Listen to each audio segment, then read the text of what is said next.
What's up, YouTube? This is Too Raw for TV. All right, now look, remember I just told you guys how there's not a lot going on right now in basketball. The NBA season doesn't start, hell, for a little bit under 2 more months. So there's not really much to talk about. The Olympics are over. So what you're going to see now is a lot of recycled stories. And searching out there for anything that somebody says to twist it and manipulate it into a controversy that doesn't really exist. That's what the evil media does, the fourth estate. That's what they do. This is why I'm always trying to preach to you guys.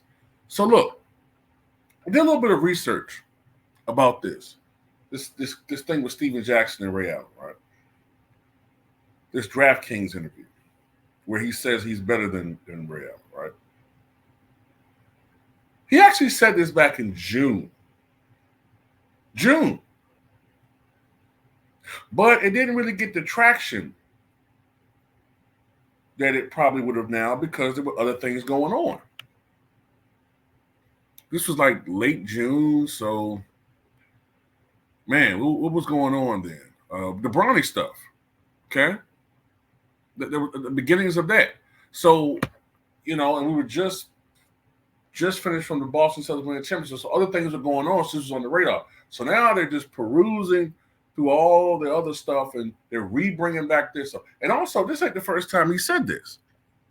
He said this in an interview with Colin Cowherd years ago. It might have been like 6 years ago. I don't know what it is he got against Ray Allen, but he definitely has a gripe about him. He feel like that Ray Allen isn't really that good. And this is what he said. Players that you played against that you just hated. There's a lot of players I thought wasn't good, didn't deserve all the stuff they was getting in my mind. Like who? Ray Allen. I didn't have a better career than him. But when I played against him, I had some great games. Okay. I just feel like that. I'm not saying Ray wasn't great, but I'm a basketball player. I wasn't one. Yeah. You know what I'm saying? I just felt like I was a better player in game. I don't think Ray was one-dimensional, though. Yeah. When it came to lining up on the court against a lot of guys that's Hall of Famers, I bust their ass a lot of nights. And it's just the truth. I should have been an all-star for multiple years, but I am someone who helped two teams my first year there get to the playoffs after double-digit year droughts. That has to say something. What were those teams? Charlotte and Golden State. Yeah. Now, I looked it up, and one-on-one matchups, Steven Jackson against Ray Allen played against him 19 times. And against Ray Allen, or against the teams that Ray Allen played against at least playing against the teams that Ray Allen was on, I should say, he averaged 16.2 points, 4.5 rebounds, 2.5 assists.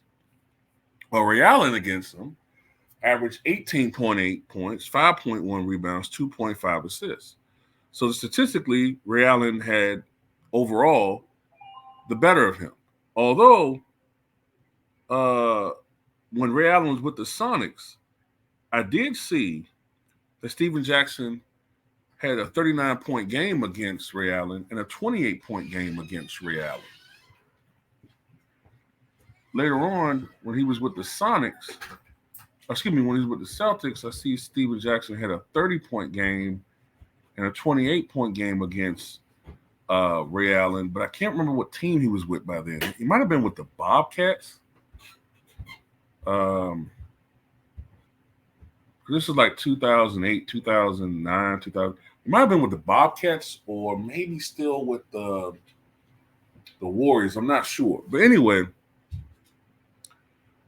okay, he did have some individually good games. But Ray Allen had 9 games of 25 points or more against Steven Jackson. And in those 19 games against Steven Jackson, he shot 44% from the floor. Now, remember, this was a different era, but the spacing wasn't as great, and guys could be more physical defensively. and Ray Allen was more of a perimeter guy. So 44% shooting is actually pretty good. It'd be like a dude shooting 47% now as a jump shooter. We shot 45% from three against Steven Jackson, who supposedly is a much better defender, and 94% from the line. All right. Look, now that I said all of that, I think we all agree Steven Jackson is bigger and stronger than Ray Allen. 6'8", 220. Ray Allen 6'5", 205. Steven Jackson's accomplishments as an NBA player, NBA champion in 2003 with the Spurs. That's his accolades. 2003 NBA champion. Ray Allen, two-time NBA champion, of course with the Celtics and the Heat. 10-time NBA All-Star, All-NBA second team, All-NBA third team, won the NBA Sportsmanship Award, won the three-point contest in 2001, All-Rookie second team in 97, is on the 75th anniversary team.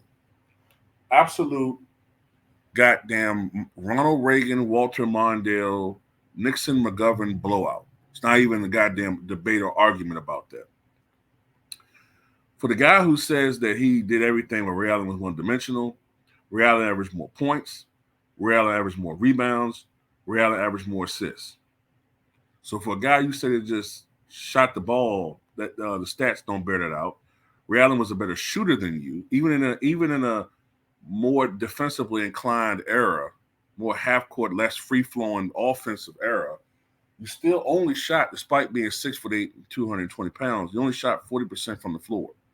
So for a guy that you say is only a shooter, why did he shoot 45% and you shot 40% from the floor? And remember, for stretches of his career with Milwaukee and the Sonics, Ray Allen was like the second or first, and with the Sonics, first option offensively. So that means he was drawing more quality defenders than you. So why you only shoot 40% from the floor while he shot 45%? Why did he shoot 40% from three, which was phenomenal in that era? It'd be like shooting 43, 44%, 45% now, and you shot 35%. You shot 82% from the line, but you shot 89%. Now look at playoff stats.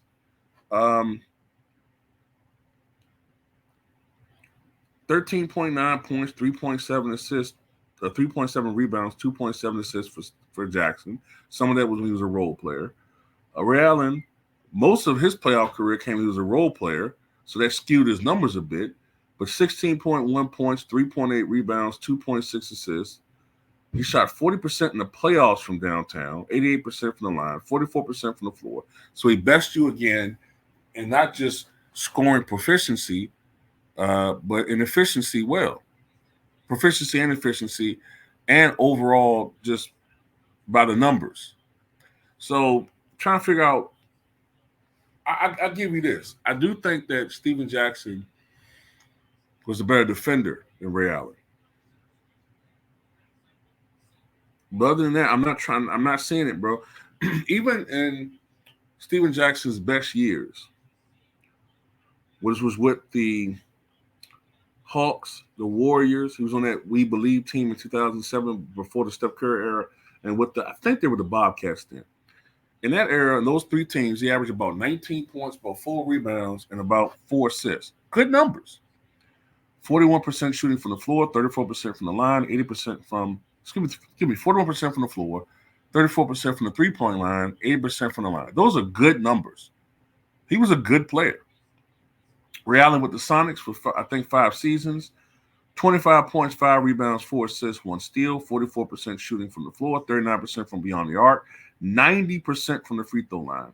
And in 2005-2006, he broke what was then a 10-year-old record previously held by Dennis Scott, 267 three-pointers, when he made 269 threes, a record that stood until Steph Curry broke it, what was it, about maybe 8 years later, 9 years later?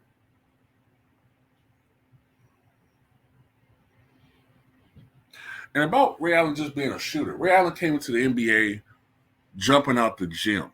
People forget that, man. Ray Allen got older and extended his career by becoming more of a three-point specialist. But Ray Allen was a guy that had a mid-range game, an outside game, and take it to the rack and yak on you. You know what I'm saying? Steven Jackson wasn't even in the league at first. He played, I think, the late 90s? Wasn't he like in some other, like a different pro league? You know what I'm saying? And also,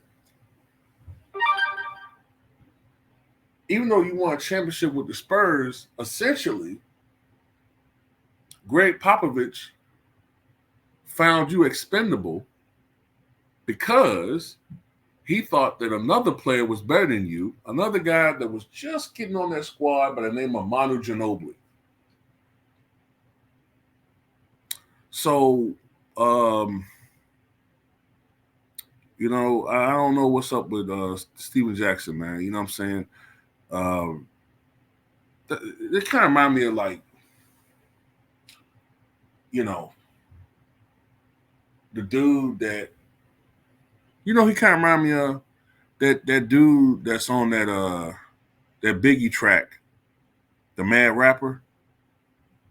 You know what I'm saying? On that Biggie track, what was it? Was it Kick in the Door? I'm like, yo. I mean, yeah. I mean, that Ready to Die shit was good. Yeah, that shit was, but my shit was more John Blaze in it. Yeah. Ray Allen was good. Yeah. Ray Allen was good, man. Yeah, it was all right. You know, it was all right. He was all right. You know, it was all right. His career was all right. But my game was more Blind J. My game was more John Blaze in it. You know what I'm saying? And what the fuck is that? Who the fuck is that? Who the fuck did you talk to? Tell me I'm all that good. Who the fuck is you, man? Who the fuck is you? Get the hell out of here, man. You know what I mean?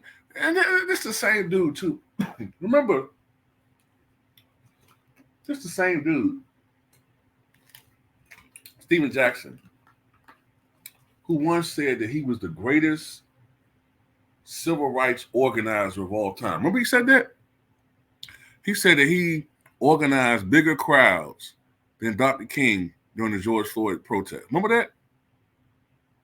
Remember I did a video about that on I think it was my Two Raw Sports channel. He was a greater organizer than Dr. King. So yeah, man, this guy has a long history of super duper big cat. But anyway, that's all I got to say about it.